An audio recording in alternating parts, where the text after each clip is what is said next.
James, the head of accounting, will pile a large stack of documents on top of the old piles already covering Tim's desk, and then walk home without caring whether Tim can handle it all in time. Tim just transferred to this department during a company budget review. He is willing to do everything for a salary double his previous one, and working late isn't so bad here since he has the night shift janitor, Pan. Tim noticed her a few days ago when he started working late shifts. Pan is a teenage girl, reasonably attractive, probably working here part-time. Tim thinks this as he looks up and sees Pan pushing a mop bucket like the night before.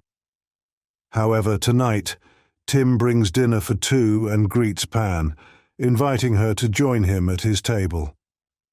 Pan sits with him but eats nothing from the table. He thinks he might change the menu next time since she might not like Japanese food. "Can I get your number? Some nights I have to stay late again and I could call to ask what you like to eat so I can buy it in advance." That night, Tim decides to ask for her phone number to have more chances to talk with her. "It's okay.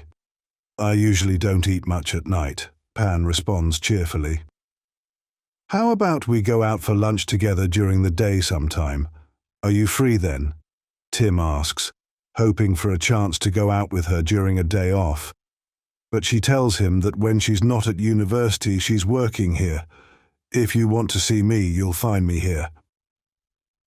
Tim feels a bit hopeless after her refusal, thinking his short, chubby figure with thick glasses might be why a beautiful girl like Pan isn't interested, but having a friend during the night shifts is good enough for him. Tonight, Tim works until very late, nearly midnight, but his work isn't done. He looks up to see Pan cleaning before she walks into the manager's office. Tim decides to turn off his desk light and shut down his computer, but then he hears something from the manager's room and decides to check. Opening the door, he screams as he sees Pan hanging herself. He tries desperately to lift her down. "Hold on, Pan! Hold on!" he shouts as he manages to lower her to the floor and quickly grabs his phone to call for an ambulance. He doesn't know how long it's been as he waits with Pan's head in his lap until he hears the ambulance. He lays her head on the floor and runs down to meet the paramedics, but he finds Carlos, the building security guard, telling the paramedics to leave. "Hey, you can't leave.